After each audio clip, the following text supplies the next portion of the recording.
amongst the wild threads of history and the myriad of Oh paths. my gosh. Are we on full screen already? I think we are. We didn't even do the startup or nothing. Sorry, man. Thou shalt not make We are running late the likeness today. of human mind. Man, it's a good thing I didn't Commandment. say anything bad. Oof. How you doing, everybody? I hope you're doing well. Oh my gosh. We went to a movie earlier. Then we went out to eat. We went to a bookstore, and then we had to stop, pick some stuff up. So we are running really behind. I was hoping to get back much sooner, but the weather has not cooperated with us today. How does that look? It looks all right. Let's bring this up so we can do an audio check. I thought I hit the correct button, but I did not. There we go. It sounds all right now that we got the microphone in front of our face.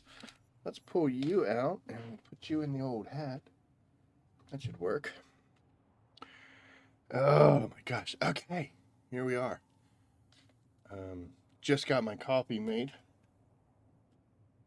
Got my co-pilot back here. I don't know if you can see him. He's laying there. He's still plugging away. Hey, we're out in the deep desert base right now. I didn't change the title. Hold on a second. Let's see. Let's go to a big chat window where you get to see me. Some guy made a comment and said he subscribed to me just because I have a huge chin. I asked Mrs. Rabbit, I was like, do I have a huge chin? She's like, no. So it might just be the angle, but it is kind of big, but maybe. I don't know. The reason we're dropping to a chat window is because I want to go to this, and let's see. I guess I can't edit it now that it's in there, huh? Oh, I can. I didn't change the title.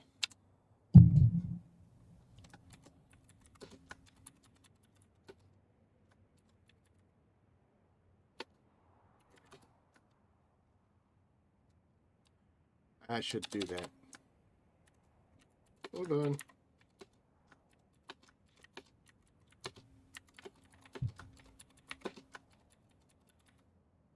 That'll work for now. Okay, there we go. Title's changed so it makes a little more sense. Perfect. Now we'll go back to widescreen. That way you guys don't see all the super secret cool information stuff. Bring the microphone back over. Thump, thump, thump. Sorry. Jump in the air for no freaking reason. Okay. So how do we do this week? Well, we got a batch that we just finished making. By finished making, I mean earlier. I set it up before we headed out. And I have been dumping everything into the cargo container that I've had out here. So you can see we've got, let's go ahead and move this stuff down. There we go. So we got 25, almost 3,000 plastanium. And a little over 1,000 in aluminum. The big stopping point here has definitely been this. The water has been killing us. And we're even on a reduced amount because of the Landsraad, because we won, so we got crafting costs reduced. Excuse me. So even at a reduced amount, getting killed here. Now I've also got not a whole lot of stravinium fiber, huh? It's been a semi-busy week. Didn't quite get to do as much as I wanted to do out here. Let me show you something. I've stuck one Solari in all these slots. That's because I have the output for this machine to go on circuit 2. And with one Solari in each of the spots, it automatically starts dumping it into anything that I have that's set to receive on circuit 2. So that's why I did that. This way I could just fire it up and walk away, and I'd never have to worry about it being silly and having problems. Let's get all 400 of these being made. Hi, how are you? You want to say hi? Hi. Meow. Huh? What are you doing? Besides clawing the hell out of me, what are you doing? Dude, what are you doing? That hurts so much. Oh, he's going to get his toy and he's going to want to play fetch. Yes, this cat will play fetch. Let me show you. Take it from him. Here's his little toy. And we'll throw it over here. Ready?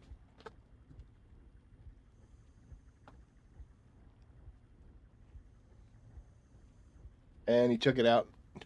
Took it out to Mrs. Rabbit. She does a better job of playing fetch than I do, apparently.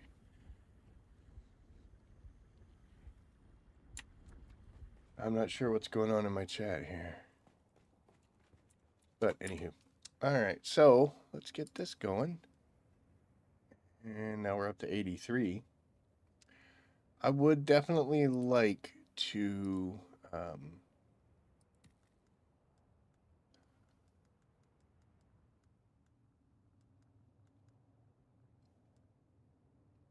I guess we'll just stay on Plastanium. I've only got until Monday before the deep desert's going to shut down. So how much effort do I want to put into this? That's the big question.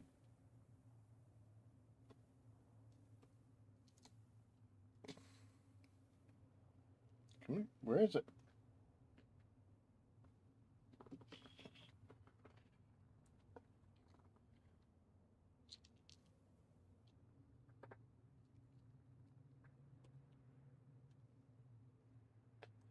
Been gone all day. We left at like 10 o'clock this morning. So all the animals love us.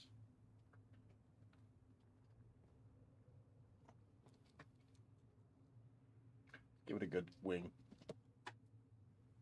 See if that takes extra time.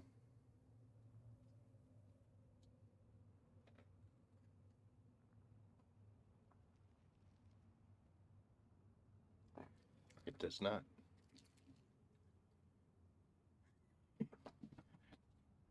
Dune Awakening or Fetch with a Cat? Anywho. Hi. I was watching Let's Play of Emperor Battle for Dune and putting away groceries when you came on. Awesome, dude. You know, I can exist in the background. That's actually not a bad thing. That's kind of why we do what I do. We're not super awesome, too serious. I'll do shorts on anything that comes up too crazy or of vital importance, or I try to note it. But yeah, hell yeah. Putting away groceries, good background noise. Please don't listen to me while you're using the bathroom. That's getting us a little more personal than I would prefer. If you have to, you have to, but I wish they'd re-release this game. But EA and Brian Herbert, both too cheap, knuckleheaded to do a re-release or remaster, even though it would make bank. I've actually never heard of the Battle for Dune Emperor.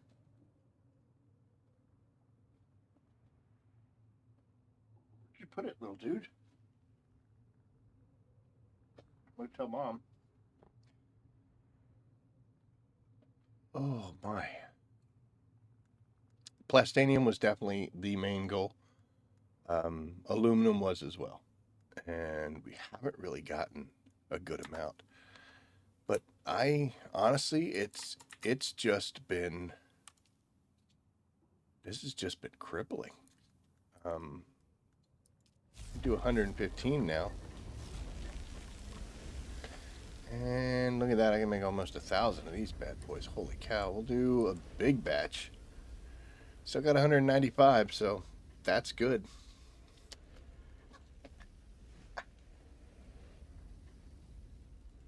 What are you doing? This is Haruki. Say hi, Haruki. Say hi to everybody.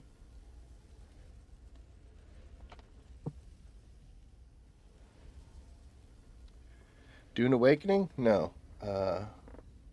We're just gonna do kitty fetch. I don't know where you put it. All right, Daddy's trying to work, okay?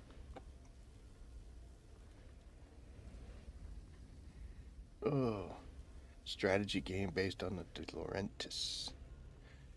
It's again a workaround for being a. I mean, I can understand that you kind of want to hold on to the things you create. You know, I mean, you have your own vision, you have your own ideas, and other people like to get in there and make changes. Some changes are okay. Look, big, huge Lord of the Ring fan. I think the Peter Jackson films were great. Did they cut out a lot of stuff? Absolutely. Did they put in extra stuff? Absolutely. Movie to book, there tends to be a difference. You know, you have to kind of aim at a different type of audience. You're trying to compress giant books into a 2 or 3 or 4 hour movie, depending on what you want to do. So let's go straight off for one of the big ones. The fact that there is no Tom Bombadil in the Fellowship of the Ring. It was a pretty integral part. I honestly don't like the guy. I found those chapters hard to read. I did not enjoy my time with Tom Bombadil, not as much as the Hobbits did. And then they left, and I was like, thank God we're getting rid of this guy. And then he came right back, and I was like, oh, okay, well, we're going to do a whole nother chapter. Awesome. So not seeing him in the Fellowship of the Ring did not bother me at all. But in the Two Towers, these are spoilers, by the way, but this is like 25 years old, 25 years of movies. So, the Two Towers, there were no elves at Helm's Deep. There were a couple, but they were part of the Grey Company. But there were no elves at Helm's Deep. It was definitely not an army of elves at Helm's Deep. The reason it bothers me is because the whole concept is that it's the age of man, where man has kind of just been sitting around and the elves have been helping out and taking care of everything, and the dwarves and everybody else. It's like the whole point of it is that men have to learn to stand on their feet and step up, and then an army of elves shows up to help. So I didn't like that, but I'll still watch the movies. I still love them. So I can understand the the Scouring and the Shire gone too. Yep.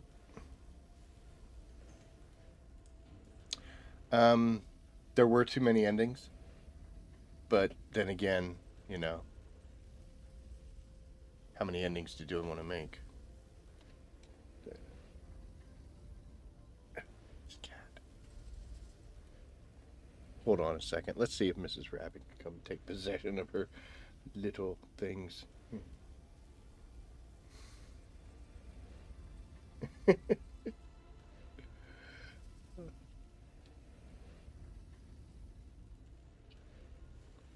told on you. I told your mom. And you know what? Doesn't make a bit of difference because mom will come up here and love him like the little baby he is. Hey. So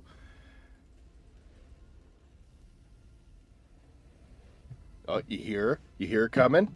Yeah. Uh-huh. Hierarchy. Come on. Thank you. Let me close the door, otherwise it's gonna sneak back in. We played. Sorry. No, it's fine. We played fetch for a while, and then he jumped up and clawed me twice. Here, come get a Q-tip. Q-tips. Q-tips. Look, over here, stupid.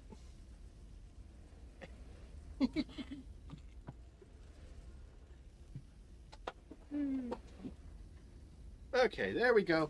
Oh, hold on. Okay, yep, there we go. So we finally got rid of the cat. Okay, we can do it. I just wish we'd talk to him. Should have managed to try to get the games re-released.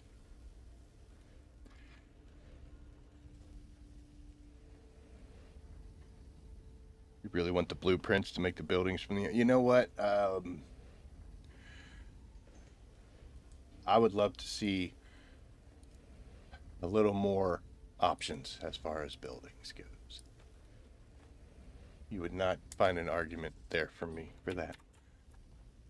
Okay, well, let's get down to it. We got two things we're going to do. First off, we have collected absolutely 0 spice this entire week. I've got a decent reserve, still doing fine with it, but you know what? We built the machine, we got everything. So we're going to go out and see if we can find some. My deep desert is not safe. If I go out by myself, I cannot go out past the PvP line. I will be attacked and I will be destroyed. One of the issues there, I mean,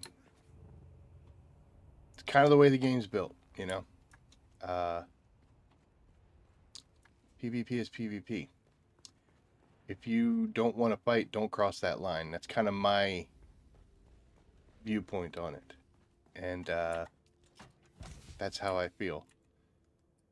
But it also kind of blows that there's an entire portion of the game that's kind of off limits to people if you're not in a guild in a group.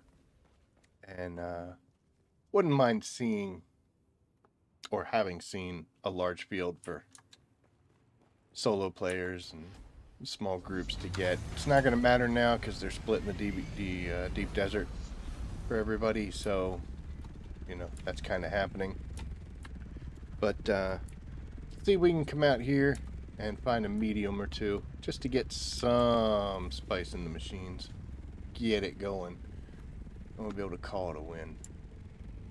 Been a long time since I've been behind the wheel of my crawler. I hit it real hard weeks and weeks and weeks ago, and I mean really hard. I filled up a Regis container multiple times out here, and we were just bringing the spice home, baby. And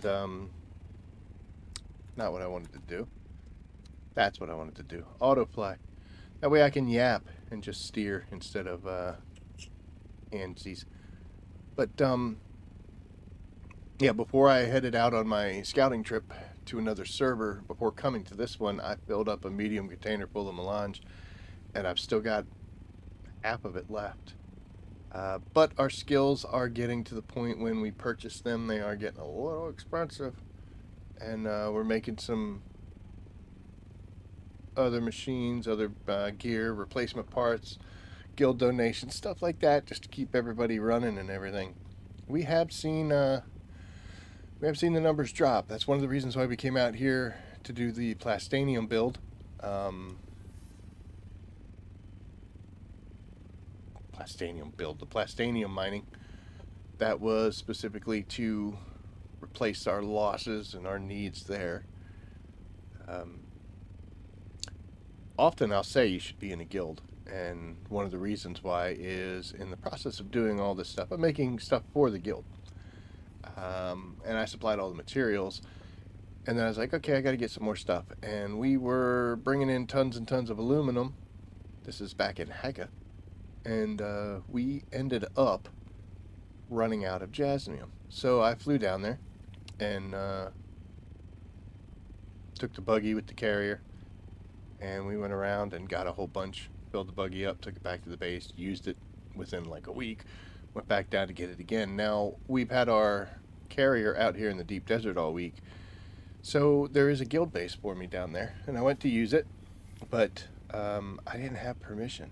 I was not allowed because I didn't have permission to use the buggy. So my options were to come back out to the deep desert, grab the buggy that's out here with the carrier that's out here, fly it back to Shoal, go back, get a whole bunch of stuff, go to the base, etc. It's a whole bunch of stuff. What I ended up doing was I just stole it from my guild. I don't know, is it stealing when you tell them you're doing it? But yeah, I took like a whole assault load from there, and the guys were like, yeah, just take it, dude, it's fine, you know. At some point go back down and replace it, which I will. But, you know, the immediate need is met. Things keep rolling. It's always good to have friends. And then I went to, we have a base built by a couple spots of flower sand. And I was able to get a whole bunch of silicone blocks. And I did replace that, though. I cleared several fields and brought it in there.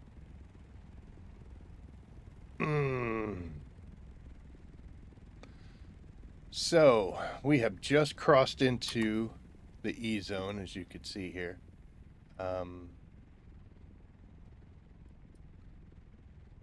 That's the baseline. I don't want to go too much farther than where we're at right now, because that's where the bad people are. So we're going to head slightly less than west.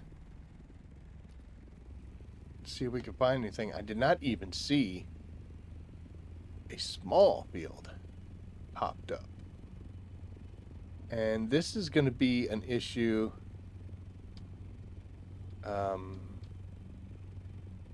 with the split that is coming up. Because this PvP or the PvE area can become somewhat crowded. And now that we know that attacks aren't going to be incoming, I can see it being a lot more crowded than it used to be, especially out there in the big fields. What worries me the most about that is some form of etiquette. I've witnessed people who understood the concept. I've been on medium fields where a person flew up, saw that I was doing it, they flew away. If you go to a field and somebody's already there working it, you kind of missed out. At least in my book. It's you know, that's the way I feel. I can't expect everybody who plays this game to feel the same way I do. So, you know, there's that. But oh look, there's something. Probably a small, but at least it's something. I want to do a couple quick runs with the you know, girl down there, since she hasn't run in almost a month. I wouldn't mind just doing a quick small field harvest to knock a little bit of rust off. But yeah, personally, whenever I see somebody already working a field, I don't drop down and join them. Good on you. I have hovered in the kind of the background and waited until they got a full load, and then I would go in after they left and do it. Sharing shouldn't be a problem between all the players.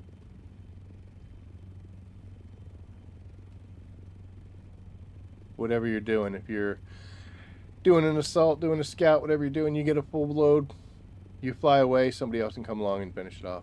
I've also been doing medium fields where I had 3/4 of the field gone, and these two guys I was just sitting there rolling, and all of a sudden I heard the wings, and I'm looking around, I couldn't see anything. They were right above my head, and they just hot dropped a crawler right in on top of me and started harvesting it as well. And I'm like, dude, what are you doing? Like, I'm already here. I've got 3/4 of the field gone. What are you doing? Like, go find your own. But they didn't see it that way, so I just left, because I don't need them risking my equipment. We're going to actually go ahead and hit this little guy right now, just to make sure we still remember how.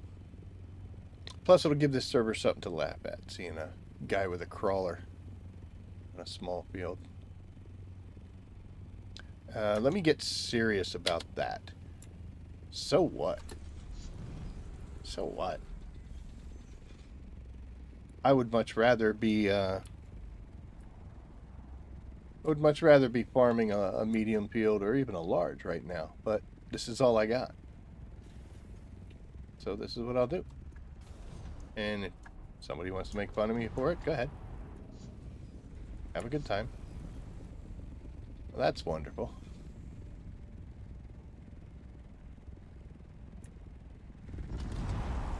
What would be causing that breach? It's alright. We should be able to get this and be gone before there's any problems.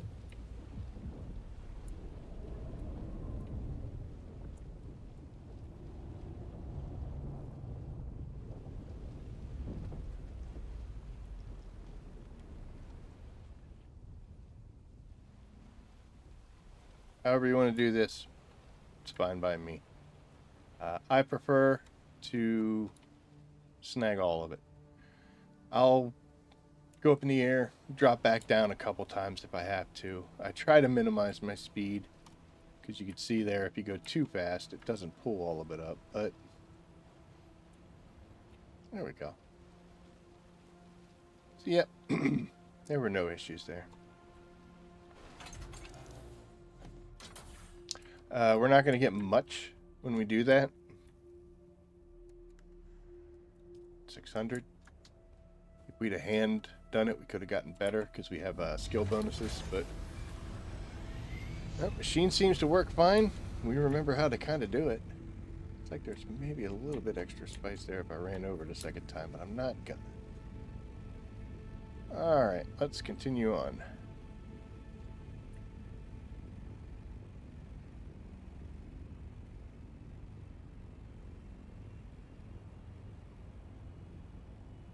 There's times when you look off in the distance where you see something that kind of looks like potentially spice, but by the time you get over there, you're like, nope, it's just a shadow.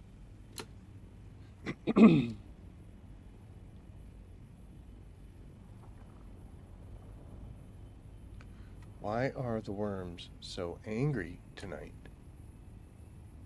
Just want a little spice. I just want a little bit of spice.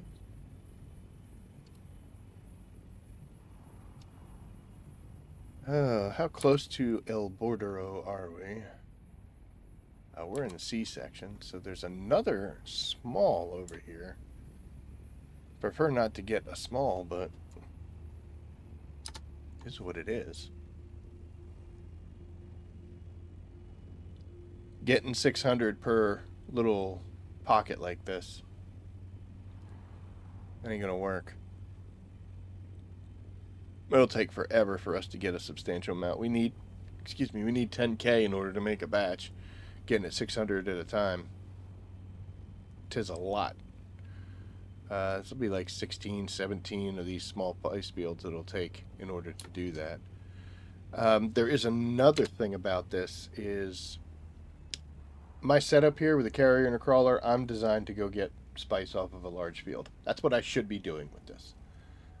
I can't, because if I go out there, I'll get shot down and I'll get destroyed.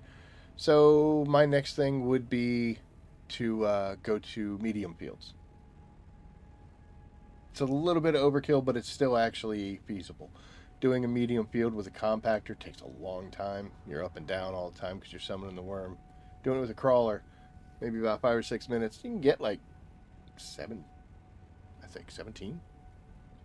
Hopefully we'll find out. The little ones, I would prefer not to harvest them with my crawler, because some adventurous young fellow or lassie may come out of Haga Basin looking for this, because they're just coming out here, haven't been out in the deep desert before, this is their first time, things like that, or they're still, pretty small time, no insults, just that's where they're at. But I prefer to leave that for them. We did the one just to make sure we remember how to do spice, and yeah, it's not that hard, but still, you get the point. But I'd prefer to leave those small fields for other people. And that's kind of what I'm talking about as far as etiquette goes. It's in my best interest to have harvested that little field. It's only 600, but it's 600 more than I have right now. But it's not really in a community type interest for me to snag that. I'll leave that for other people. Somebody comes along with a compactor and an ornithopter for storage.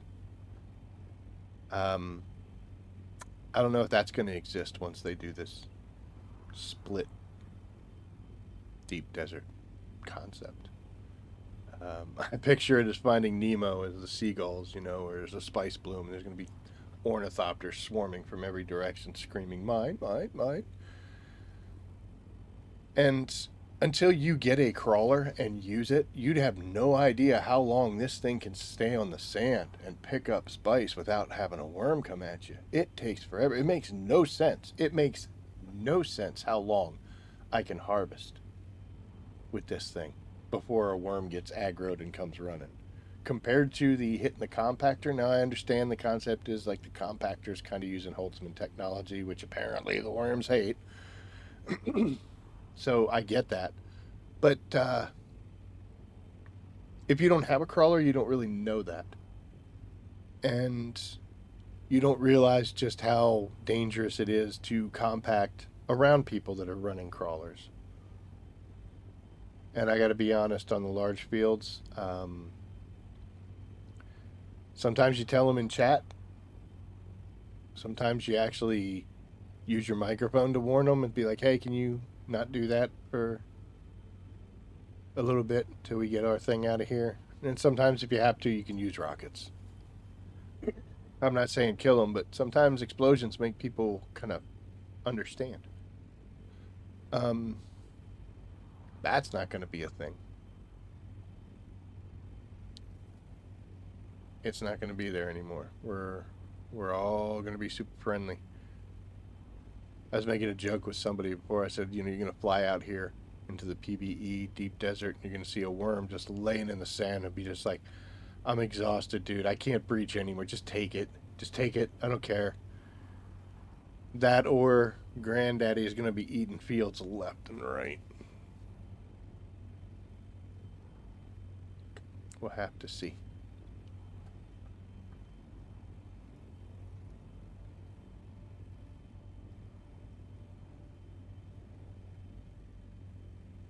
Oh, man.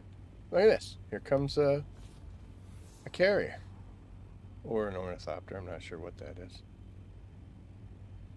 Yep, that's a carrier and a crawler. We are in the east sector, so they are pushing.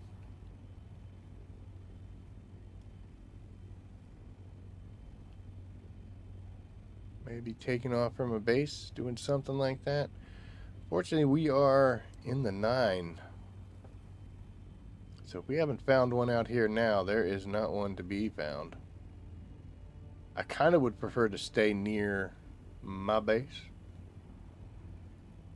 And since I build on one of the wings, that's why we're over this way. But it looks as though we are not going to get lucky today.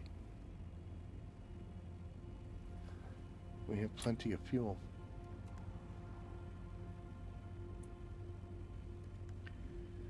So, yep. But yeah, etiquettes. I don't know if people are going to learn quick enough.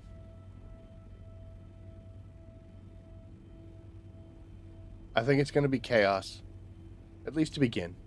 And then we'll start sorting it out. Can be pretty resourceful.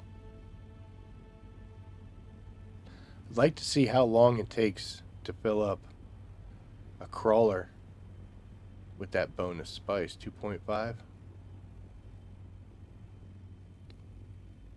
That's a lot.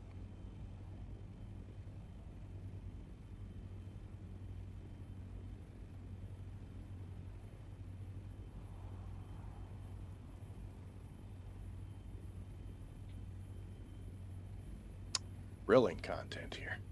As we're flying over a base. Hello, little base. Was doing something earlier. And a medium spice blue.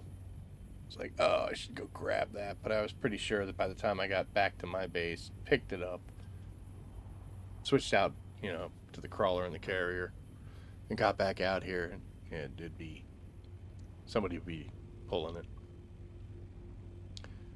So we didn't. Kind of wishing that would happen now, though.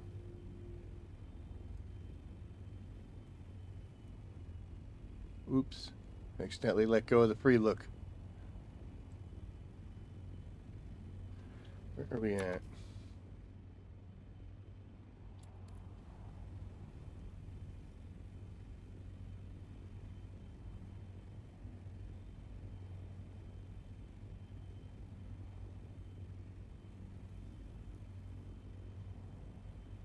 It's a very quiet night out here in the deep desert.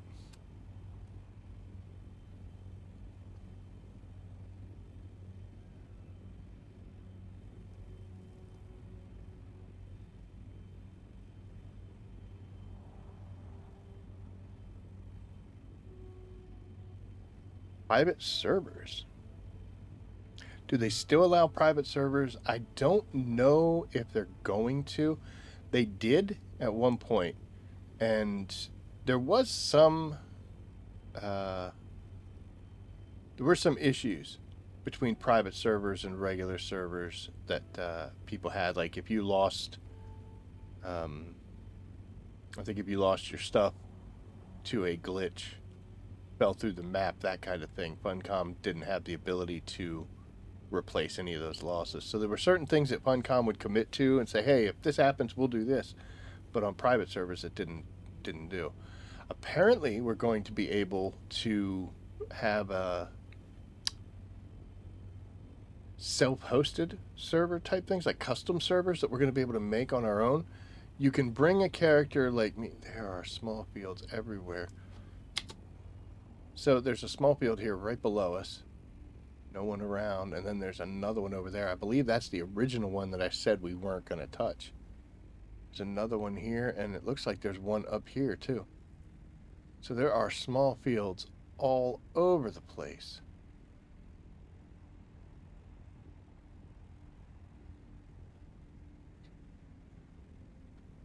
But no mediums today. But yeah, you'll be able to have a custom server where you could do things and set up your own ways and having it and change things. Worm running there too. And you can bring a character like mine or like yours if you're on an official server to a custom server. You cannot take your character back though. Once you're on a custom server, that's where you live. I don't know if you can transfer from custom server to custom server. But I think they do that just so they don't want people to have a custom server with ridiculous, like the entire deep desert is covered in spice. Go there, harvest it, and then jump back to a regular official server. So it kind of breaks the rules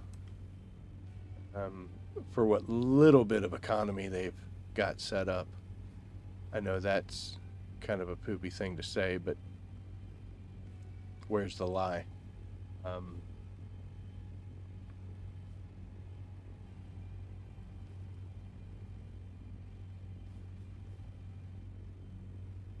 Man, I was getting the Dune music there for a second. A little concerning. Where are we at? We're still in D. So, there's no danger. We'll go ahead and take a little bit more of a northerly course, but I am not seeing anything.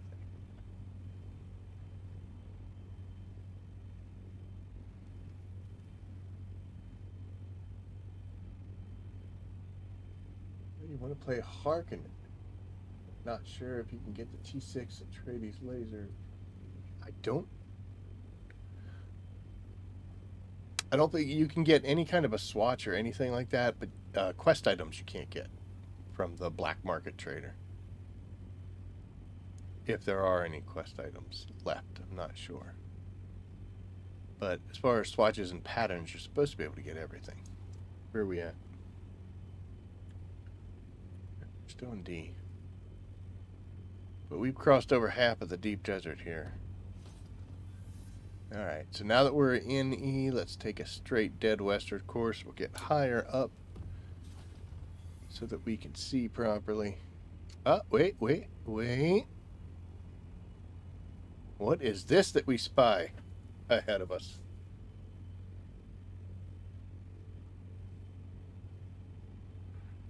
First couple times you get out here, it's a little hard to see. But after a while, you'll be able to pick out those spice blooms, even at magic hour like this. So far, this looks great. Looks like there's nobody here. A nice level field, too. A little bit of a hillside there, but that's nothing to be too concerned about. We're in the orange. The yellow, I'm sorry. So we're in the yellow, so ain't gonna be no fighting about this. Looks like we found ourselves a relatively good medium field. Now, we're gonna go ahead and start harvesting this bad boy. If I can drop my crawler.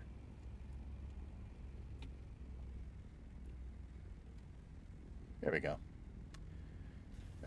Standard procedure, we're going to fly off to the left, drop it. That way when we get out, we'll be facing it. We are completely stuck now. That's awesome.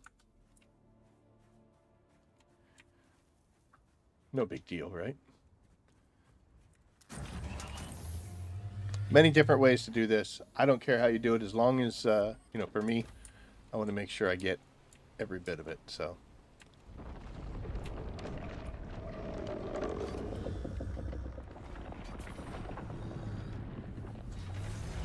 Pretty sure he's going after a crashed ship, but just in case he's got some problems, I'm going to get back up in the air.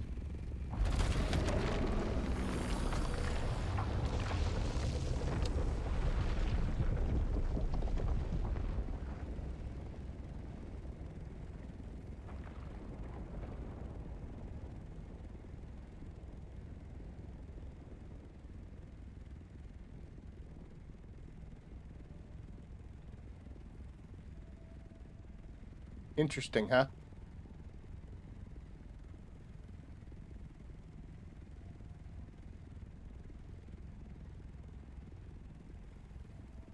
He was close. He was close to getting us.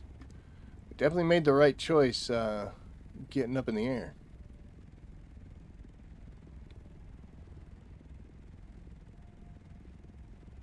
So there was somebody else around. I don't know if whatever they were doing was causing that problem or if somebody's messing with us. But what we're doing now is we are giving Mr. Worm time to clear out, go on his way. And we're going to see if in the meantime they're coming back. The last view I had of them was over this way.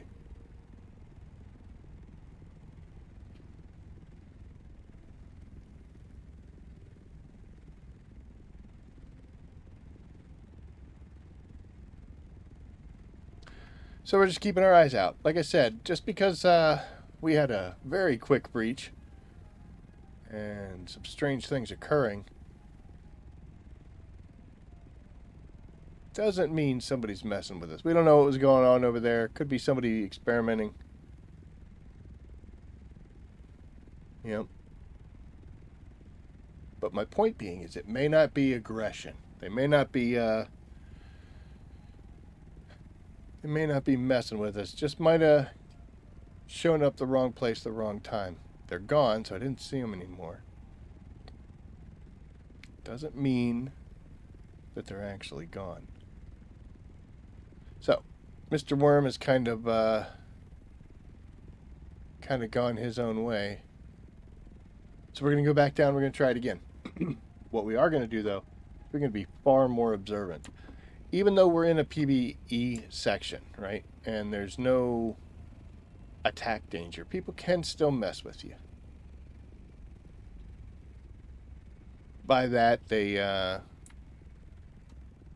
can show up and turn their shield on. They can drop a thumper down. I'm going to just jump out of my carrier instead of actually dropping the thing off. But here's what we're going to do. We're going to do just like we did the last time. This time,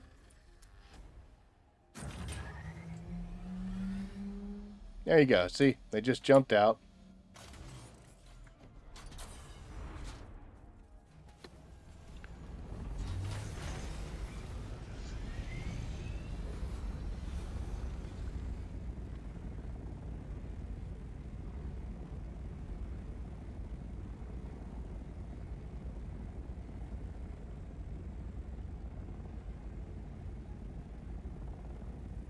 So they're messing with me.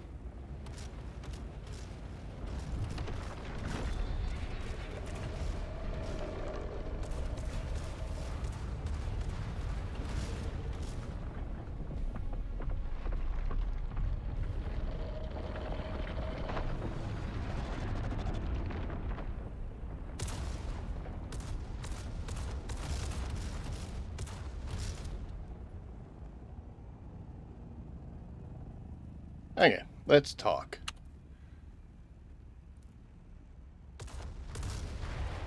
Give me 1 second here.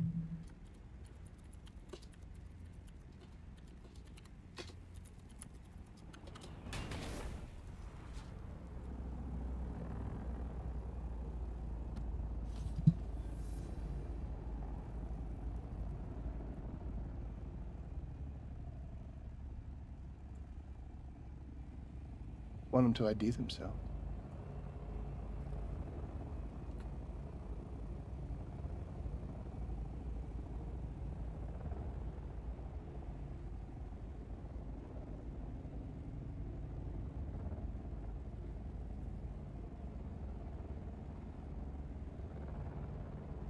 So what we have here is griefing.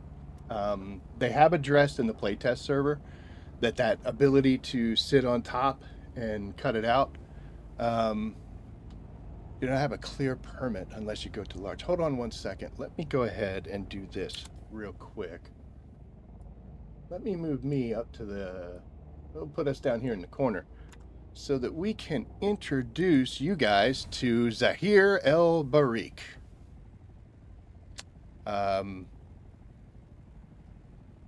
Agugo knows that he's talking to me, and I don't believe you're a subscriber either, Agugo, so that I think is our secondary pilot. Oh, now he's standing on top of my carrier. They both are. Let's take him for a little ride. Why'd you jump off?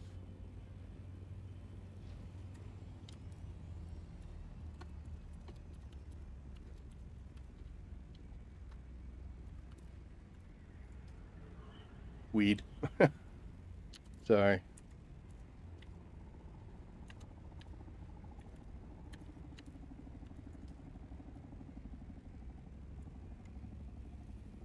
So what do you do when you're getting griefed like this?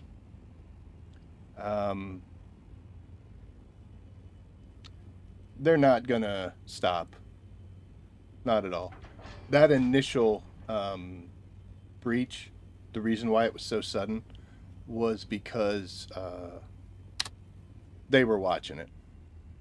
So they were watching the that medium field, waiting for somebody to come along, which then I did. You can't automatically assume that just because you're in the PvE section that you're safe.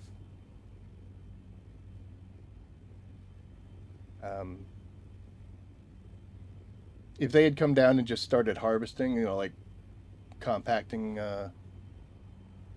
spice with me, that's not griefing. That's just players doing their thing. And like I said, there's a certain amount of etiquette. I can't expect people to play the way I want them to. But what you just saw there with the purposefully trying to get my equipment destroyed in a PvE area and then sitting there hovering back and forth, it goes over the line. I'm not going to stand there and argue. I'm not going to try to reason with them. I'm not going to give them a cut of anything. And I'm also not...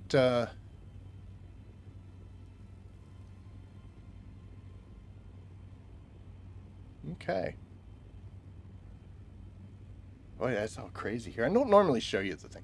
But anyway, like I said, I'm not going to stand there and argue with them. I'm not going to give them a cut. I'm not going to do any of that stuff. What I will do is just contact Funcom, so we'll see what happens with that. But I'm really glad that they were smart enough to talk so that we can get the names. And we'll see what we can do about that, because Funcom's very lenient about certain things, but that's the kind of stuff you're not supposed to be doing. So we'll see what happens. But we're going to go ahead and not do any spicing tonight. That's a shame, because that kind of behavior is what's going to occur when they do this split for the PvE Deep Desert. And that's what they can do, as you saw. Like I said, the playtest server, somehow they found a way that you can't block picking up the carrier, the crawler. Basically, all I did was go back and forth and get him to the point where he was watching me so that he would pick up a pattern, and then we just kind of jiggled a little bit, and that gave me a clearing shot to get it in there and go. But that's the kind of people you deal with in games like this. My preferred method in this case, like I said, I'm just roll out. It's not that important to me. I got to get all worked up about it. We're all just fine here. Even if something bad had happened, like say we lost that carrier because the crawler because of what they were doing, the vehicle recovery tool, you can recover anything that gets destroyed. You lose the cargo, but you can get the okay, I'm gonna actually move the chat window back down because we're starting to get angry talk. Does that work? Yeah, it works good. So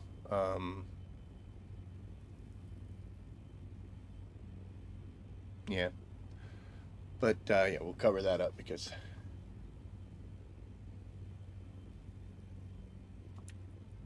oh, I'm really glad I was actually trying to water myself up. We hit the E key. Could have been bad. But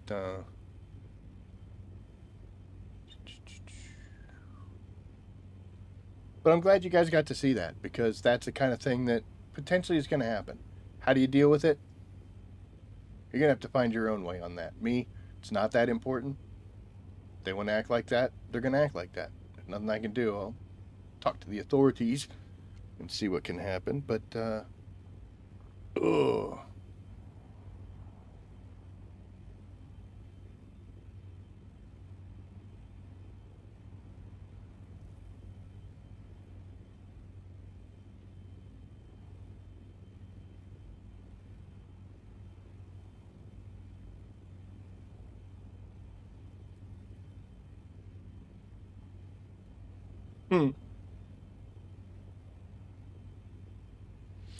But anyway.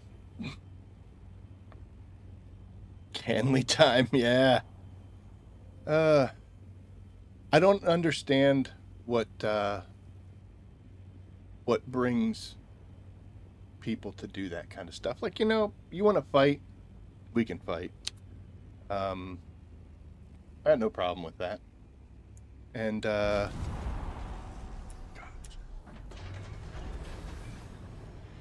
let me explain to you one thing here, guys, and why this is going on. I am, as I've said before in real life, we are a mechanic.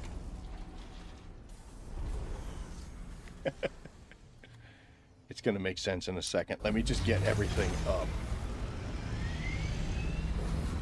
So yes, like I said, we're a mechanic in real life. And we had a tad bit of an accident at work, which resulted in this finger having a very good slice on it. And I do not stop bleeding once I start.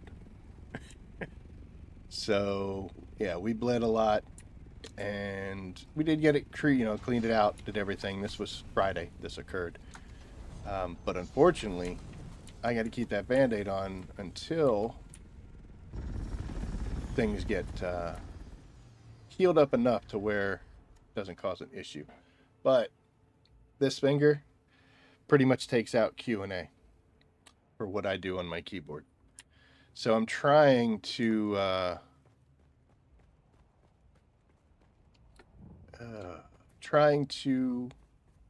compensate for that missing ring finger on the keyboard. That's causing me to hit buttons, which actually is kind of good because I just had a semi-serious situation.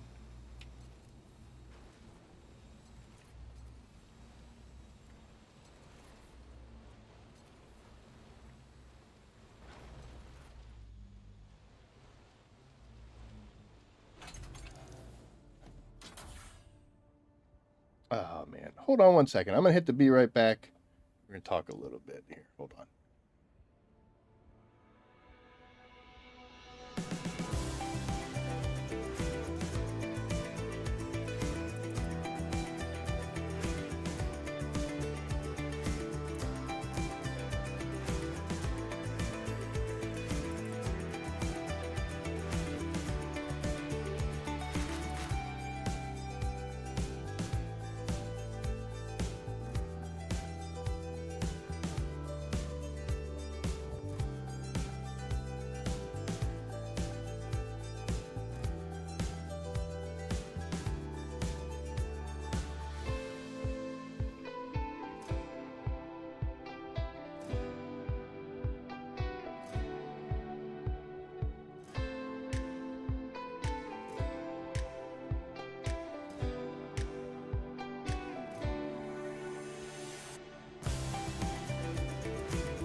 Okay. Sorry about that. We're back. Boy, my chat's getting nasty. Not stream chat. Stream chat's great. All of you are awesome, by the way. So the guys that just griefed me there, which that's what they were doing, because it's PvE. They're supposed to be leaving me alone. They're dropping thumpers, shooting rockets, doing anything they can do to get a worm, and they even admitted that they get a bunch of farmers killed that way. They're saying they didn't do what they just did. They don't know they don't know they were on there for everybody to see. I'm really glad they talked. That's one issue I have. Let's say they never said a word. Would be real hard to identify who did what. You know? There's a PvE section, so they can't do damage to me, so there's no way to even route it that way. And one thing that people complain about Funcom a whole lot is the fact that they don't do anything. Like, you report a person for griefing. Player created reports are sketchy because like here, let me go to the all section here. Jiggy's a buddy of mine, right? And I could try to report him for saying bad things just to be goofy, you know. People think that player generated chat or reports don't matter. What they do is they create a running log. If I report somebody and say, hey, this guy said a nasty word or a slur, and it goes to Funcom, it's going to get logged that I said this person did a bad thing. They're not going to ban that person. They're not going to sit through countless logs to find where this potential thing happened. Everything that's said and done has a record. Whether they ever go through it or whether they need to look at it, that's a whole nother question. But to just send a report and say, this guy griefed me, isn't going to carry much weight. It's your word against theirs. What could happen? But let's say that those guys do that to me. I file, I go to Funcom and report a player. And then 2 hours from now, somebody else, totally unaffiliated with me, reports, hey, these guys did this. And it's relatively the same thing. When they start to see a pattern on there, then there's the potential that they'll take action. But it takes a lot of pattern. A whole lot of pattern. What I did one time I was here, actually did it on stream. And I've said that it's not a good thing and you shouldn't do it. Don't do what I do because I'm being bad. But I drove my buggy off a cliff, and when it hit the ground, it hit just a sweet spot to where it bounced into the rocks, and then I just fell. And I fell for a long time, and then I landed on a patch of sand that was down there. It was just weird. I guess it was just a leftover type thing. But I was able to get out, and I didn't know what to do.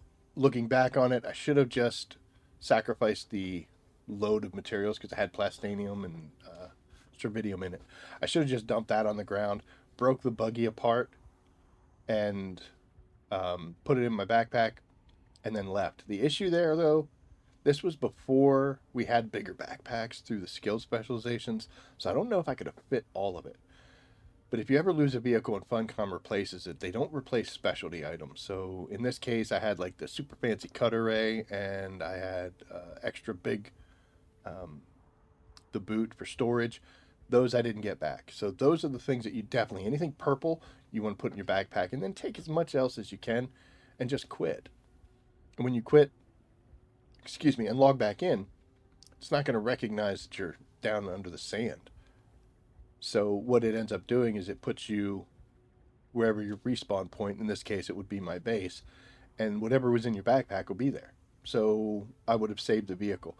I didn't do that. I just left and it was down there.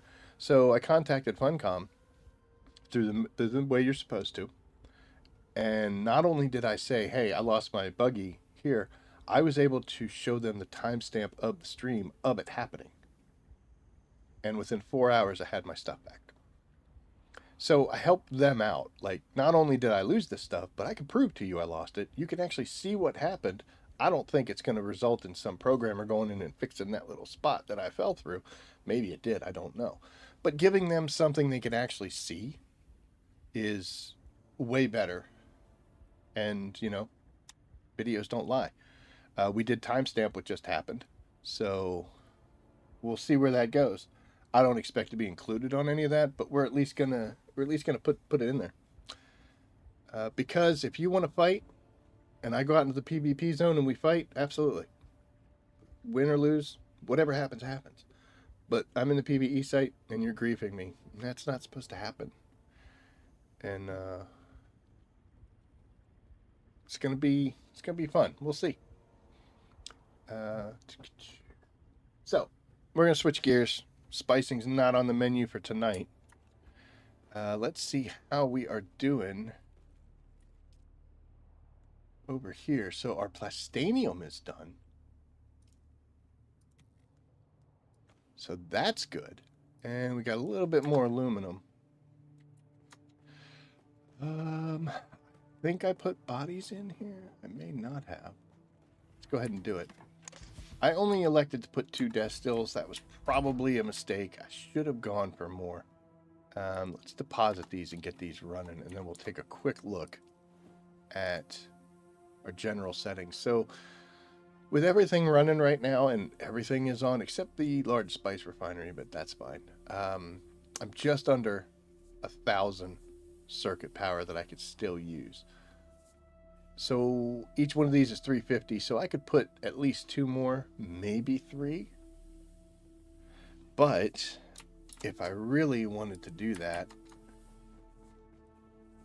let's see here.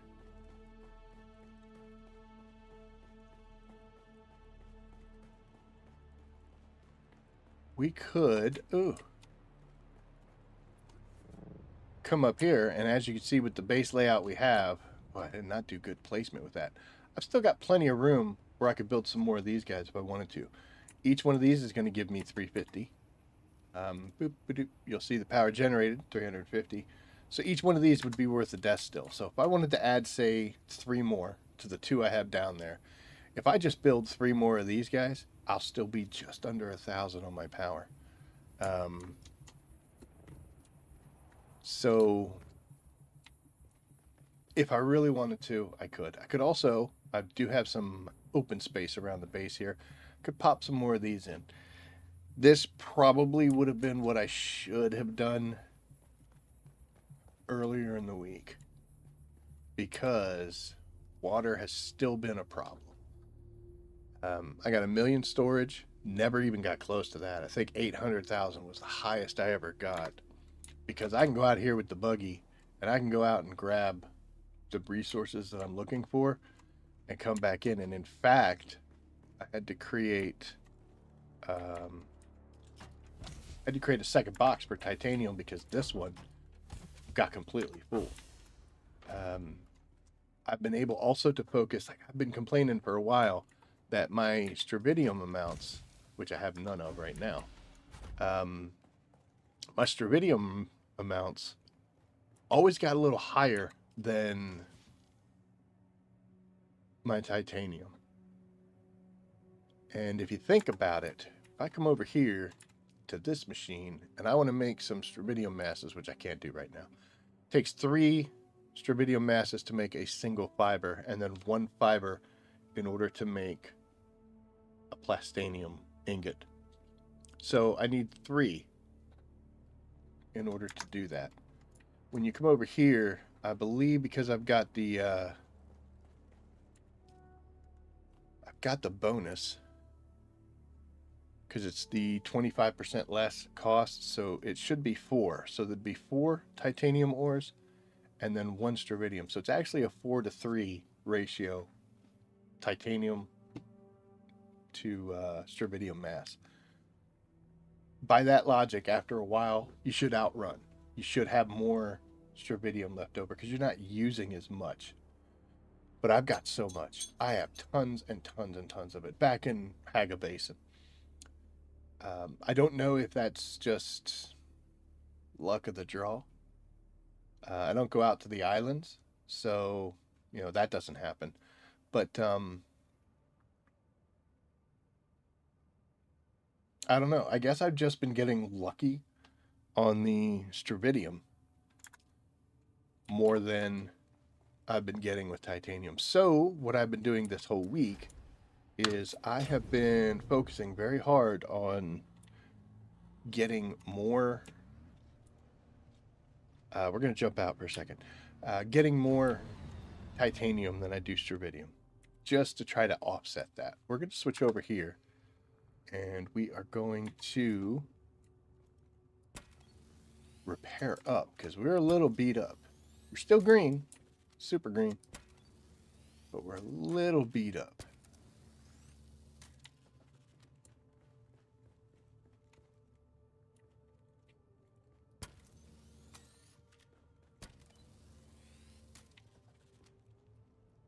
And I think that's going to get us pretty well set up.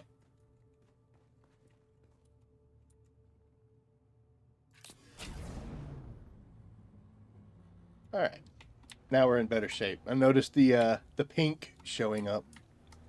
So here we go. This is a route that I almost always run. I set up in the same area, so hit F2, switches our spot. So we just got 199 from that Stravidium mass. So let's see.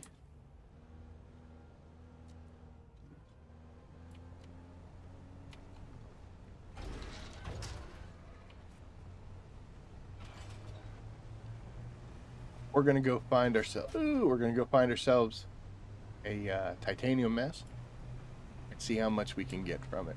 And I know exactly where to go to. Oh, you know what? I think I have.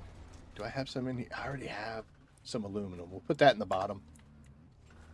The aluminum box was too full. Had no place to put that. Well, so we're going to come up here.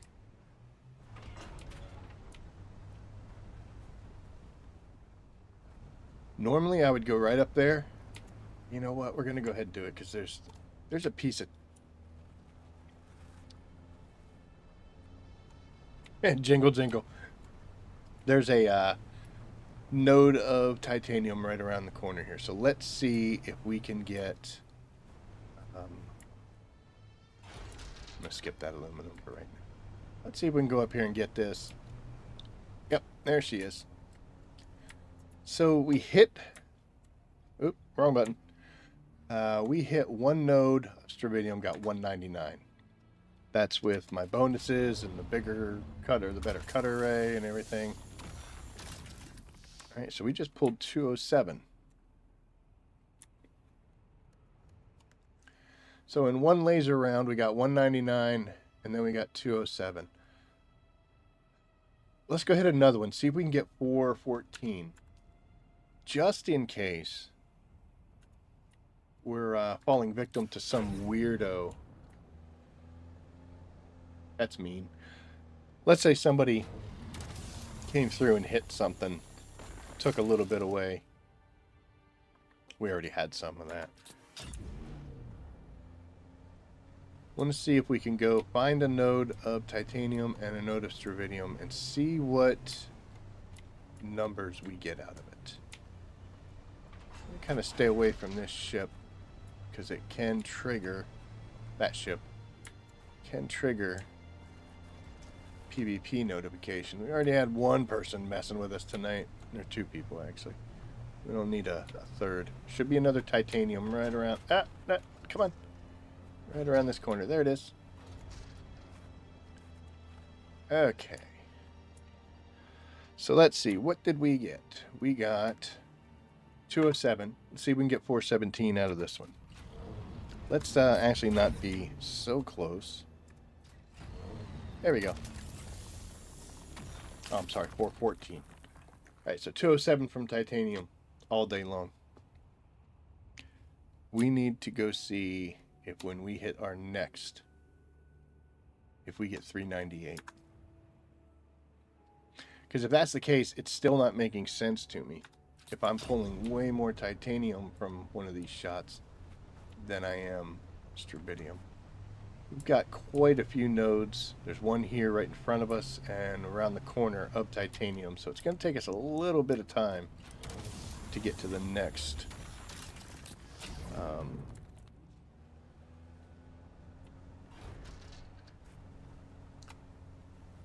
to get to the next node for Stravidium, but we'll see what happens.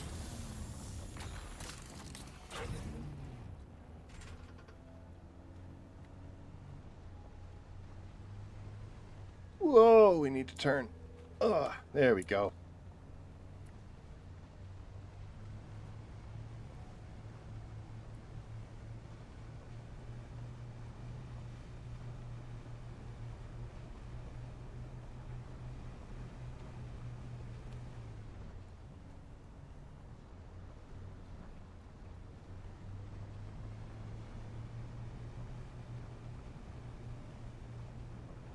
We go around this corner, there's going to be another titanium Stravidium right ahead of us. We're going to grab this.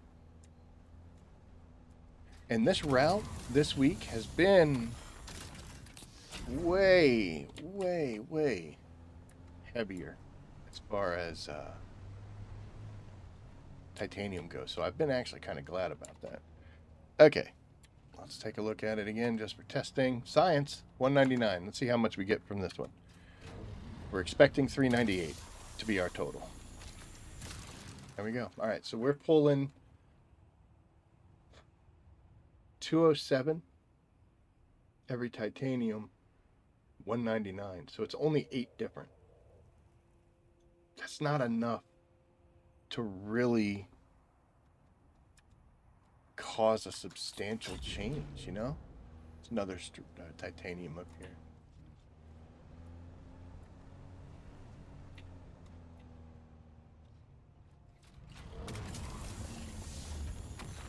Okay.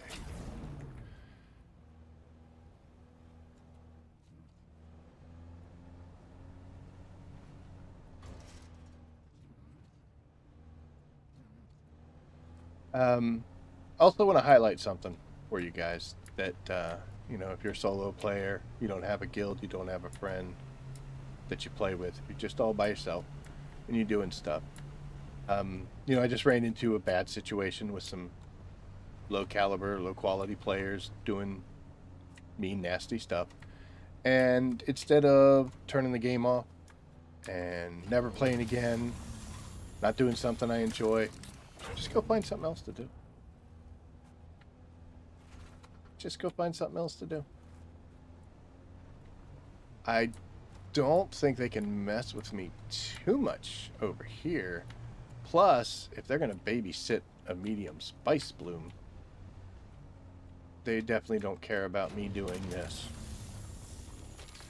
So, you know what? Go find something else to do.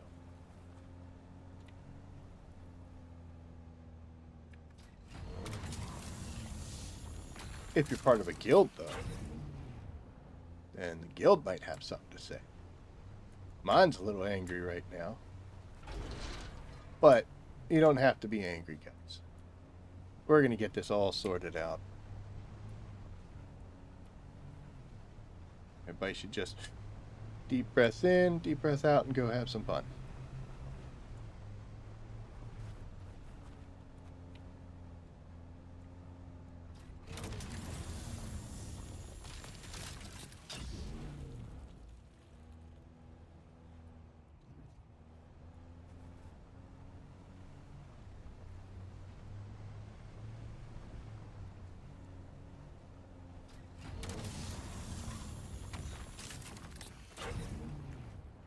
All right. How are we doing weight-wise? You know what? Let's pull this down because that doesn't count. And we'll pull you over. Now you can see we've got quite a substantial difference in this run. Normally this route is the exact opposite where there's Stravidium everywhere and I'm passing them up in order to get titanium. There's another route that I go which is kind of across the sand, which is still holding true to the way it normally goes, where it's Stravidium everywhere and then titanium. So I'm thinking the reason that I have so many more fibers than I do titanium is just luck of the draw. It just, to me, seems that, like here's a great example. So here's a Stravidium mass, And then within sight, I've got titanium there, and I've got titanium over here. And there's another stravidium and another titanium. So we got 3 titaniums to 1 stravidium, and we're getting a little more each time. I guess it's just RNG. I've said it before. I've said it. I'll probably be saying it for decades to come. I did something. Some time ago, I did something. As a young, innocent child, I probably made a comment about how lucky I am, and I got the best luck in games ever. And the RNG gods have taken it personally. They felt a certain way, and I've been paying for that in every game I play in. When I was playing Destiny, it was funny. I was the king of 99%.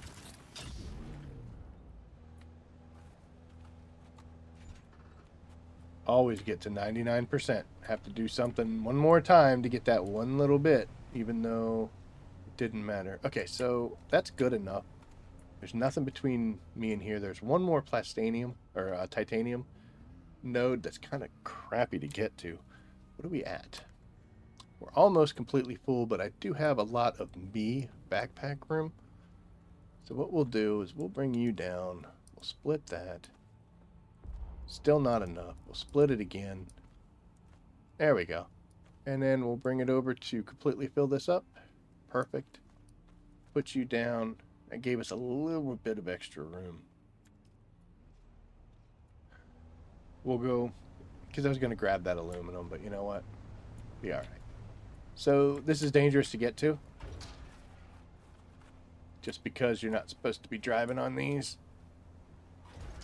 But we never do what we're supposed to. So what I like to do here is, we got to be careful. No. Because we'll yeet ourselves right off this edge. Come on. Yeah, man. There you go. We got to get enough distance so that the laser can drop down just enough to hit it. Rock and roll. And then we just straight back off because, you know, haven't learned my lesson. And we're good. Still got a little tiny bit of space. I'm going to grab this aluminum node that's right on top of this rampway. It's right up there.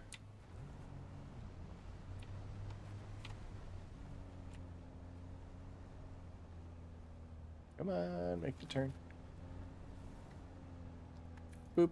Oh, we're going to quit the game, actually. That's what we're going to try to do. And now I can get it. Good.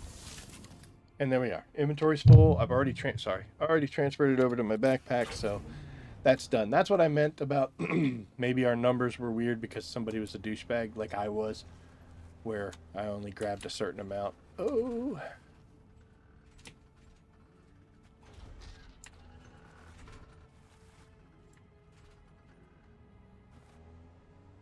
Remember, I told you not to drive off cliffs? That's why. That's why you don't do it. And you know what? I'm going to keep on doing it because I'm dumb. I can't be helped.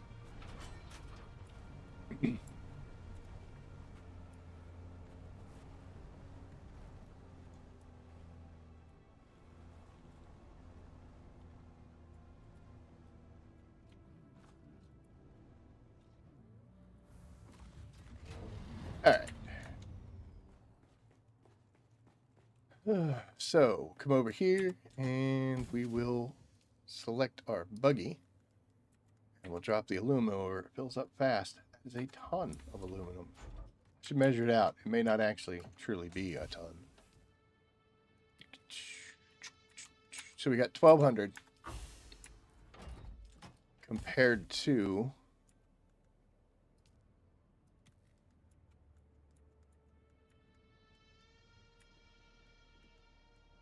25, 26.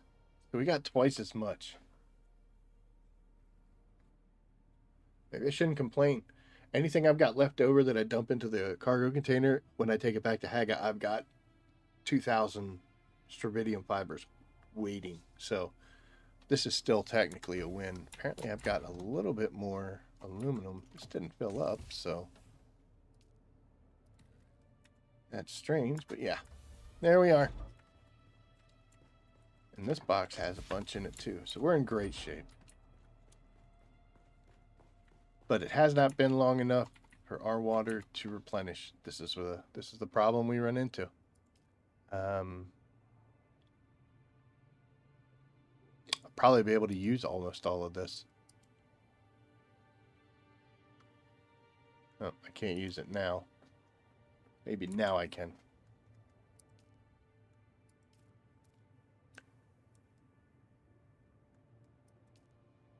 There we go. All right, water's gone. For our 258 plastanium ingots. Did some damage to our fibers, but I should have those two bodies. Should be soon to change over.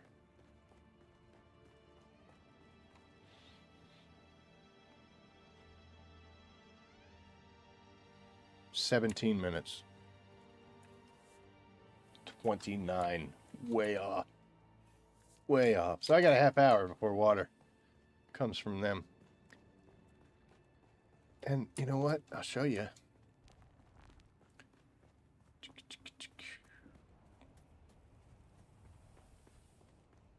We've got 1, 2, 3 large traps up here. We got 3 up here as well. This is the same amount that I have in my Haga base. I just can't keep up. I don't want to make another wind trap. Honestly, the wind traps help when I'm done playing. Like, I turn it off and go to bed. When I wake up, there'll be a ton of water because it ran the whole time I was peacefully sleeping away.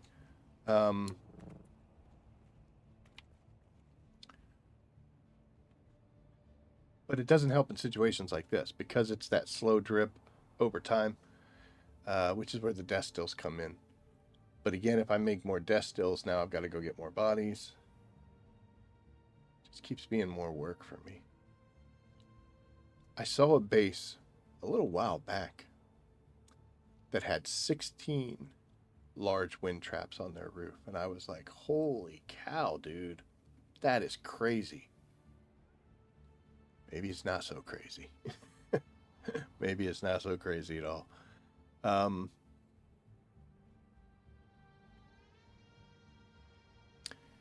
don't know if that's the answer or not, but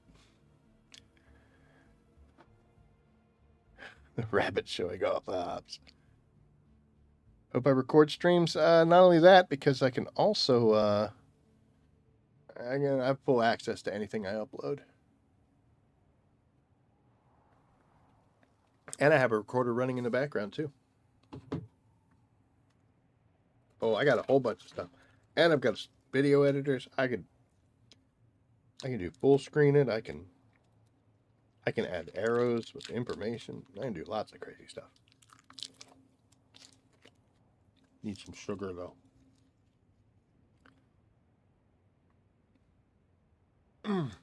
Well, let's talk about some fun stuff.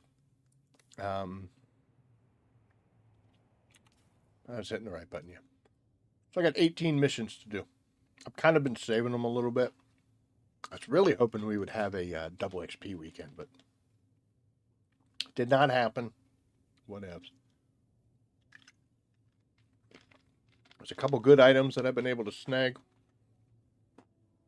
in the Landsraad. Some things I still want.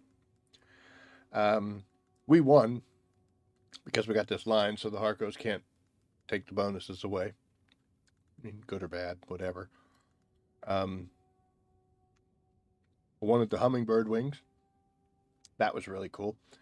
Up here, I can get a set of albatross wings, but that would mean putting my points towards sabotage, which I just can't find a reason to do at this moment. Eventually, yes. Makes sense. Right now, no. Let's see. There's one more thing I put a lot of points into this just because it was the only combat open when I was doing combat stuff. This bloodshot buggy engine would be definitely a nice thing to have. I have a couple. Could always use another one. But I'm not really working on the crafting set right now. I've been really hardcore focused on combat. Over here in Thorvald, there's nothing in that list that I want, which is a shame, but is what it is. That's what you're going to want to do with this. If I was doing, this is a great example. Here's House Alexan, which is part of the crafting group. And getting your crafting up is good, gives you higher durabilities and things like that. But that compact compactor Mark 6, one of my favorite things. I have a lot of those, though. I have a lot of those schematics. And I even have one that my guildmate Jiggy, he has 100 crafting. He made one super durable. It's like 200 durability. It's awesome. So I don't really need it. Whereas here, I've got that Bloodshot buggy engine, which I have a couple of those as well, but not as many as I do the compactors. So if I wanted to put points into crafting, but we've already won, there's really, nothing else to do. The only thing that would happen is the contribution over here, but, it's just voting power. House Hagal is open, but only for a little while. And there's nothing really there that I would want. So to a point, you get a little selfish when you start looking at different things that might work out or might help you out. So in this case, while normally I always get a compact compactor Mark 6 schematic just because it's awesome, I would put points here before I would put it the other one. Just because I want to get that Bloodshot buggy engine. Once you've secured the Landsraad, you know you're going to win. And then it also really depends on whether or not you care about the voting power. On most servers, the guild leaders will talk on the Discord server and they'll be like, hey, what do you guys want to vote for? And on normal places, that works out pretty well because they'll all talk together and be like, yeah, we should get this or we should get that or whatever. In some cases, it's they screw each other over or they choose not to settle disagreements, whatever. Honestly, don't get caught up in all that nonsense. If you got something that you really want or you really need, just put the points in, man. Just put the points in. Take care of yourself. Then you take care of the guild. I usually take care of the house and the guild and then worry about myself. But I've got a lot of hours under my belt. I've been playing a long time, and most of the stuff I have many copies of, so it's not critical for me. But if you don't have a set of hummingbird wings, get some. They are for the assault, which I very rarely fly, but the albatross wings are for your scouts, and basically it just changes how fast and maneuverable you are. And if you want them, get them. If you don't worry about them. But my larger focus has been this right here. So we have hit level 82 in combat, meaning we get an 82% bonus and a 41 damage mitigation. And we're actually getting pretty close to seeing the end here. But it's taking a lot of points, man. It's taking a lot of points. The reason I'm doing this is so that in the event that I do the higher level testing stations on the overland map, I can do considerably more damage. So that makes them go faster and easier. And also in the event that I go heads up against other players, if we go out to PvP, whether it's in flight or whether it's on the ground. I want to be able to mitigate as much damage as I possibly can and do as much damage as I possibly can. So combat's always been a focus. We made it our main focus once we hit decent levels in exploration and decent levels in crafting. My goal is to get this to 100. That's kind of the only thing I'm focusing on right now. After that, we're going to split our attention between crafting and exploration. The reason being, when you do, so let's look at crafting. First off, the best part about crafting is going to be your item durability. Durability is an issue in this game. Things break as you use them. Things break as they take damage. When you try to repair them, they can only be repaired to a certain extent. If I have 0 crafting, none at all, my crafting durability bonus would be 0%. So nothing. If I go make something, it's going to have, let's just do real easy numbers, 100 health. Vehicle parts are different. They have different armor values and health levels and all that stuff. But the durability and the health is 100. But if somebody who is at level 100 in crafting who has 100% bonus, they make that same thing. It doesn't cost any more. And it's going to have 200 durability, which means mine will break by the time theirs is at half.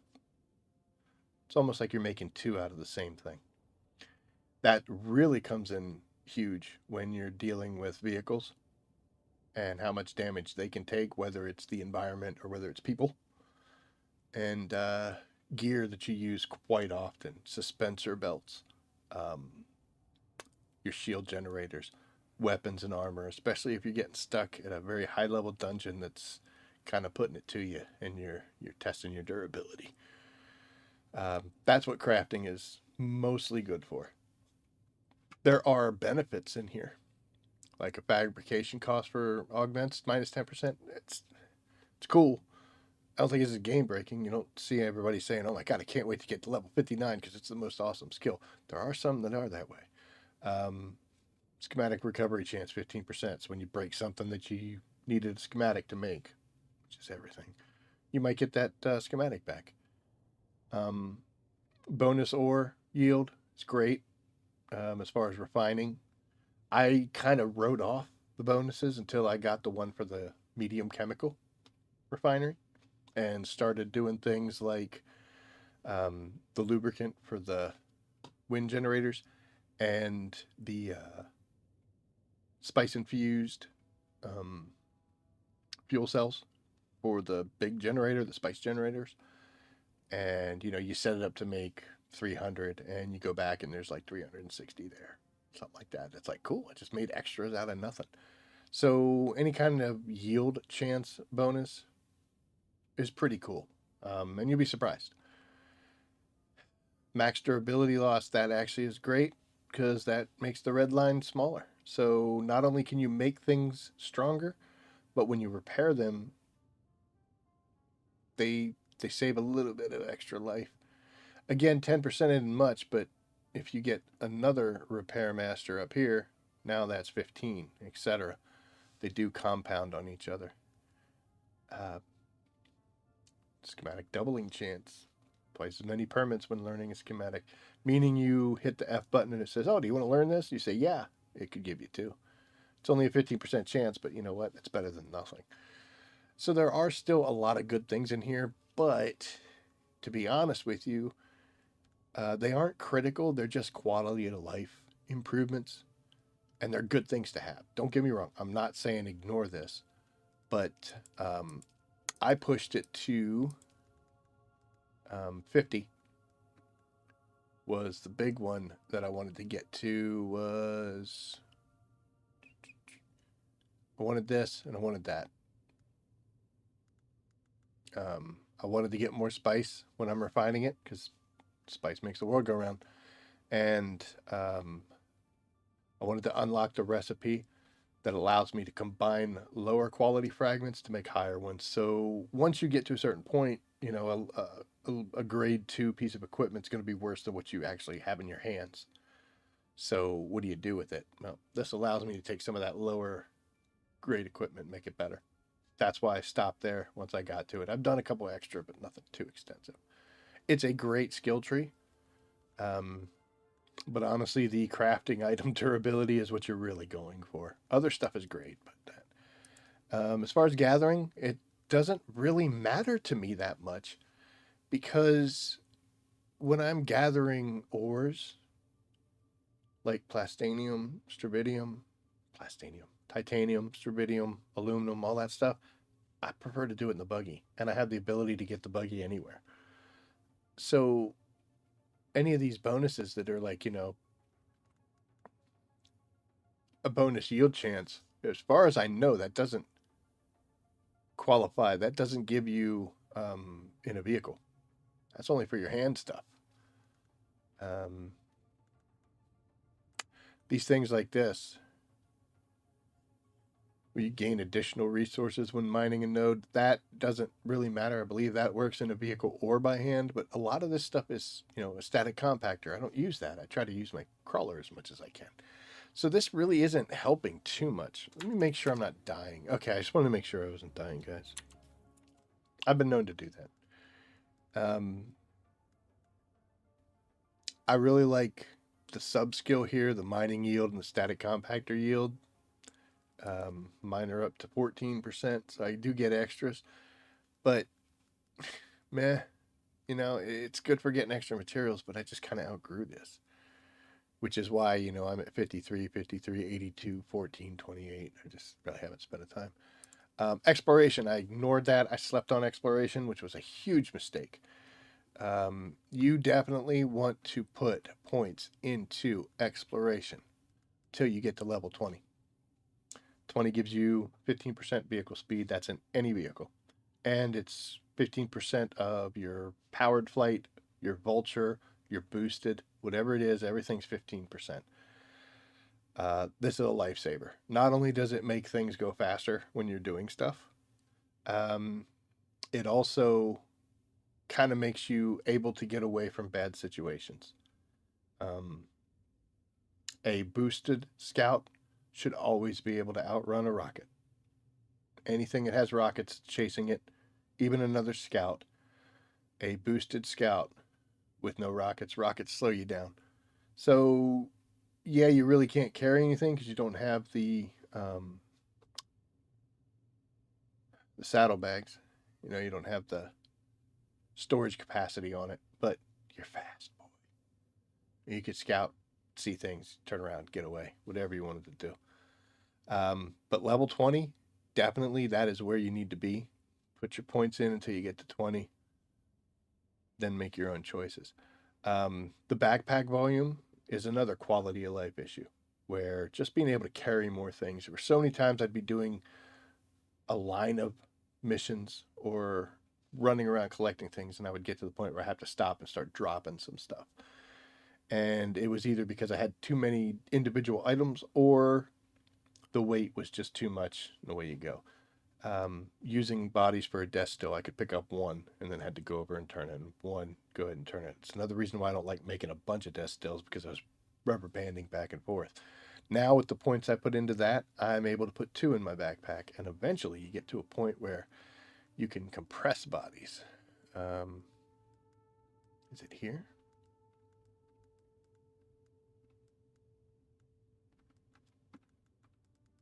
Or is it here? One of these you can make bodies smaller. There it is. So 58 under gathering. Corpse volumes are 50% less, meaning I could carry 4 instead of 2. But honestly, dude, I don't really want to push gathering up to 58 just to be able to carry extra bodies. It's not that big of a deal to me. Just this volume increase that you're going to get from your backpack is worth enough, and it'll get you through. But this has hidden gems all over it. Your heat dissipation rate. I never really overheated my vehicles, but also if you're going to be relying on thrusters, getting rid of heat's great.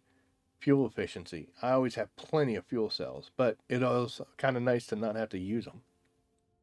Boost heat generation -10. So not only can I get rid of the heat I make faster, I'm not even making as much heat.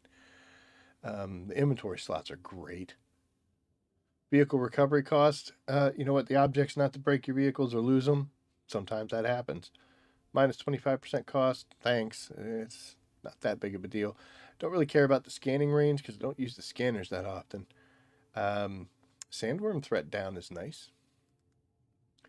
Exploration was something I didn't put as much effort into in the beginning as I should have.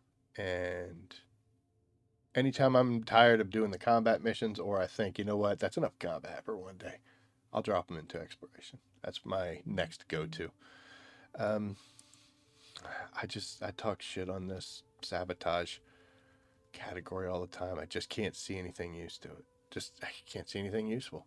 Damage to staggered targets is nice, but most of the stuff I'm killing pretty quickly, and they aren't really that staggered. And even if they are staggered, once I stab them, they just fall down. I imagine once we start doing way higher testing stations or fighting against other players, that might have an impact. But to be honest, I mean, not enough to put points in when I've got other options. Eventually, we will be putting our XP points into sabotage. Tend to farm mine as a safe spot as well. Yep. There are no safe patches. There's some that are relatively safe. My first, we're talking about flower sand. Sorry, that was something in chat, but I'll tell everybody. When in the early days, I came over to Vermilius Gap and I actually built my little main base not far from that sand flower patch that was completely safe, and they could just go there and just mine it all day long, and there was no worm sign. They couldn't get in there. Those were the greatest of days, man. I wish they'd kind of leave that stuff alone, you know? Yeah, it was potentially game breaking, but it wasn't that big of a deal. It's not like silicone blocks make the world go round, you know? If it was spice fields that were worm free, absolutely. You want to change them? Yeah, the whole concept of a spice field should involve a worm coming. Like they say in the lore, does a worm always come? Oh, yeah, always. Flower sand, leave us the hell alone. Come on. I mean, I don't understand the difference. You can go to the Haggard Rift and mine ethereate crystals all day long. You don't have to worry about worms. What's the difference? But who knows? But yeah, I can't get behind that. So, I have a bunch of a bunch of Landsraad missions to do. I think the last time we talked about this, I'd just gotten 75. Been putting a lot into combat. A lot. We're going to keep up that pace. Like I said, my goal would be to hit 100. Once I hit 100, we're going to put a bunch more into exploration, get that as high as we can, and we'll tail end ourselves with crafting as well. Then we'll look at the other options. But what that does to me is this. The combat houses. Like Moritani, there's no point in going to 14,000. I already have the swatch. Getting another swatch doesn't get you a better one. It's the same one. And because of all these missions I've done, the combat houses have nothing for me at 14,000. So it's really hard for me to put more than 11,000 points into any specific combat house because there's no reason. That's 3,000 points I'm wasting. The other turnaround to that is I don't think I've gotten a single sabotage placeable swatch. I was looking at my list, and there's a couple in Gathering and a couple in the whole set of sabotage that I don't have. There's a few left in exploration and a few left in crafting. But the ones that I've just totally ignored, that's where I'm running it.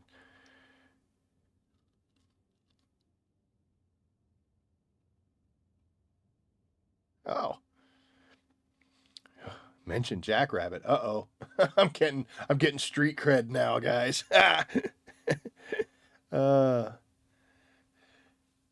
Okay. Well, we're getting close, aren't we?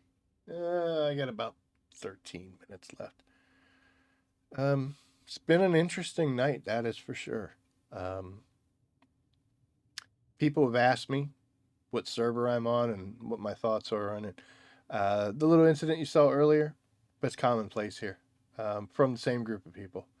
So, you know, And the PvP, PvE, Deep Desert split isn't going to change that. What you just saw, it's going to happen.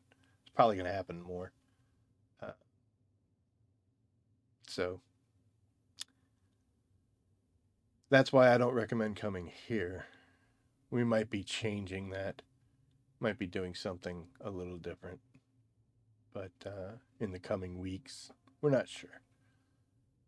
But it happens. And if it happens to you,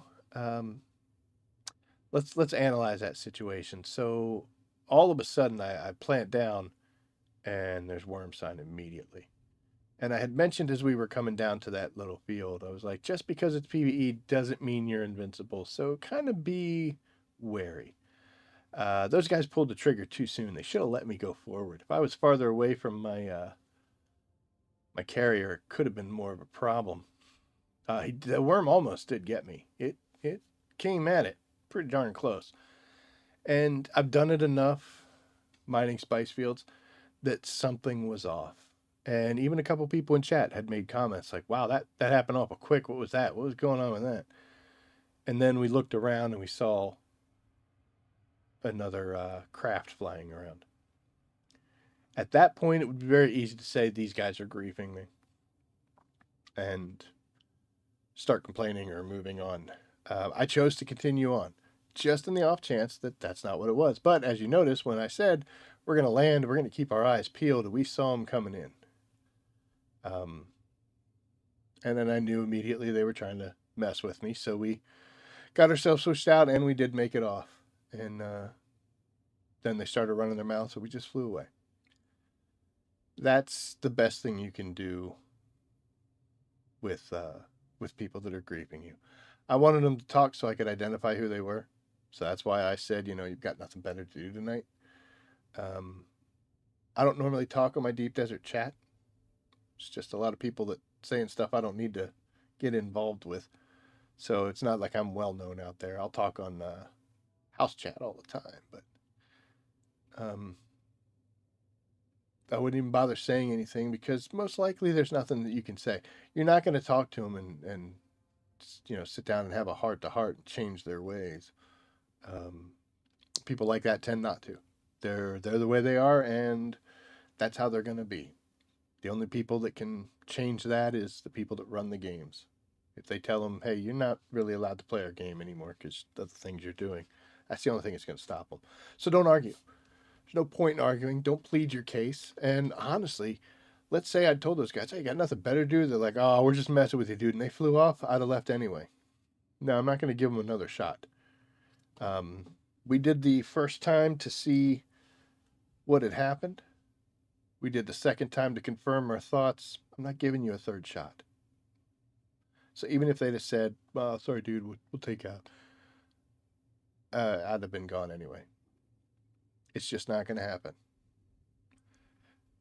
We saved our equipment. We didn't lose anything except spice that we didn't gather. And like I said, although I need spice, I don't need it. I just wanted to get some because my box is half full. I like them better than half full. It's not critical, though. But yeah, you run into a situation like that, especially with these split deep desert. This is potentially going to happen. I don't have anything against PvP players. They do what they do. Why? I don't know. I mean, it's up to them. Why do I play PvP in games? I want to be better than I was the day before, so it's very self-inflicted for me. I couldn't tell you in other games how many people I've killed and never said a word to. I don't need to tout myself. I don't need recognition. The scoreboard does as much speaking as necessary. And I just do what I'm doing, and I want to win. If I lose, I want to know how I lost. If I won, I want to keep that trend going. So PvP for me is a very personal thing. And I do prefer teamwork over individual aspects, which is one thing I was really hoping for from this game. I was really hoping we'd see more PvP type stuff. But yeah, it's... Wired, are you giving out gifted memberships again? Thank you so much, Wired. I just saw that, dude.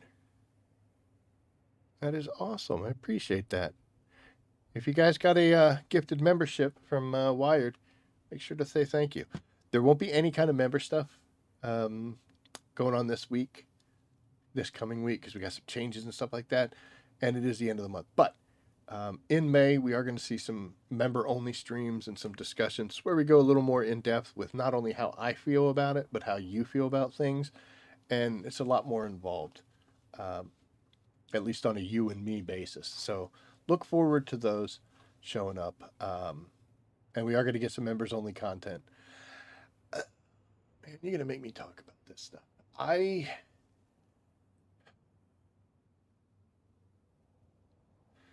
say this, but I honestly think it's kind of a lie. I do this because it's fun, and I don't intend to make money. I have no delusions. I don't see myself with 4 million subscribers and this is my living. I no intention of quitting my real life job, although I do it in an instant. Just, I'm not being mean. I'm getting older. But it does cost monthly expense. And if I was able to cover that monthly expense, it's not ridiculous, but if I was able to cover that monthly expense, that's really all I really would want. There are also some mechanical aspects of it, like I need better internet, but I can't get it right now. They aren't even offering it in my area, but it's supposed to be coming within the next 6 to 8 months. When it does, I'll actually be able to broadcast or stream in 4K, which is going to be huge. It's why my videos look much better than the stream does. The stream still looks okay, but the wings really bother me.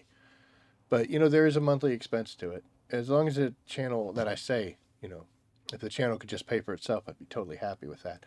But that's got to be a lie, because that's me saying that from a point who's flipping the whole bill for it. Obviously, if it could make money, that would be outstanding. Anytime you can make money is great. But one thing I'm not going to do is sponsorships. The exception to sponsorships is for Raid Shadow Legends, because that's how I would feel like I'm a real streamer then, is I actually get to do a sponsorship for Raid Shadow Legends. So if I get that chance, we're on it, man. But I'm not going to sit here and tell you to go to Ground News or buy these Raycon headsets or whatever. If there's something like, dude, I don't know, this mouse, I love this mouse. This mouse changed my life. And it's nothing. It's not like super awesome, like, holy cow, this is a $500 gaming mouse with DNA recognition and fingerprinting out. No, but I went from just a regular 3-button mouse to this guy who can, do this. My thumb has buttons. There's 2 buttons that my thumb can do. It's great. If somebody wanted me to do a sponsorship about my mouse, I would do that shit in an instant. My microphone, too. I love this thing. It's a Shure. I'm actually giving props out now. I used to use a Yeti, and the sound quality just wasn't as good as what the Shure can do. So yeah, that. But I'm not going to sit here and sponsor and take sponsorships or do that kind of thing just to sell you guys supplements and crap you don't fucking need. God, see, when I talk about stuff like that, I get bad mouth words when I get in trouble. And I also know that me personally, money is, I'm doing fine. Don't get me wrong, but I'm very tight with my money. I hate wasting anything. That's one of the reasons why I'm doing okay. And I know that money is tight for a lot of people, and I would never want anybody to give me 50 cents if they could use it better. So that's why I don't really promote real heavily. Like sometimes people will have things popping up there. They'll have like the little thing on the top corner. It's like, 10 out of 20 new memberships for this stream and stuff like that. I don't promote that stuff. Anything anybody wants to give is incredibly appreciated. I think the best moments for me for this channel have been where I've seen in the comments that people say, hey, I watched your video about this. That was awesome. I went out and I did it and it worked for me. And thanks so much for doing it. Those are the things that really make this worth it for me, is knowing that I showed somebody something and it helped them. And that's awesome. That's really why I do it. But of course, if somebody's going to give me money for it, I'm not going to say no. But yeah, the whole point here is thank you very much, Wired. That's awesome. You did that earlier, so you got to stop, bro. But don't forget to say thank you to Wired if you did pick up one of those gifted memberships. I'll try to get something out before the end of this month, just so I don't look like a complete and utter douchebag. I am a complete douchebag, but not a complete and utter douchebag. But we'll get some of that members content only. You also get to see some behind the scenes stuff where we show what's going on, how things go, and we'll actually do some live recording for a video so you can see how terrible I am at that. It's like sometimes I forget the English language. The software I use is DaVinci Resolve from Blackmagic. It's a great program. It's amazing. I can't believe they give that out. And whenever you do a voiceover recording, like if you do them in sections, it saves it as, file 001. And then the next one you do is file 002 as you're doing them in line. I aim to have videos that are usually around 7 to 12 minutes, somewhere in that range. I've had it where it was up to in the 30s from me having to delete these things because I screwed it up. I said something wrong. My voice cracked. Buddy got a case of the ass and started barking. It's hilarious. You saw the cat jump up on me in the stream. That kind of stuff happens when we're doing video recording as well. Mrs. Rabbit is usually really nice about it, and she takes the animals away whenever I can. Oh, man. Wired, you're not right, brother. Desert hippo? That would be funny. All right, guys. Well, I've got some police work to do, apparently. But we're going to get that taken care of right away. And I really appreciate everything, guys. I really do. It means a lot to me. I love hearing the feedback. If people want to make fun of me, go ahead. The way I look at that, if you're making fun of me, that's somebody else that you could be making fun of that you're not, because you're wasting time on me, and I don't care. I'm in my 50s. You think I haven't been made fun of? But yep. So we're going to sign off here. We'll be back. I will not be on Monday. Boy, am I glad I stopped before I committed to that. I actually have a family event. Got some family coming from out of town, out of state. They're coming from halfway across the country. Somebody I haven't seen in years, so I'm super excited about that. Monday was the night we're all going out to dinner. So we got a big, huge family thing going on Monday night, so I will not be on then. I don't like doing, if I'm not going to be on Monday, I don't like doing a Sunday stream because it's like Saturday to Sunday. It kind of crams that in there. And then Monday, I'm not on. Tuesday, Wednesday, that kind of gets eaten up. It'd probably be better if I did like a Tuesday and Thursday type thing, but that's just too many damn changes. So I won't be on Monday, and I will catch you guys on Wednesday again, same time as usual. And that's going to be the next time we meet. So thank you very much. Thank you again, Wired. I appreciate it. And we'll get some content out there for new members so you guys can bask in the wonder that is our little channel and community here. But yep, thank you so much, guys. It has been an interesting night to say the least, but we're going to call it here. So like, subscribe, and share. Those things always help out the channel. Thanks again, Wired. I appreciate it. And as always, guys, hey, Rico, just saw you in there, bud. Sorry. But as always, I will see you out there. Take care.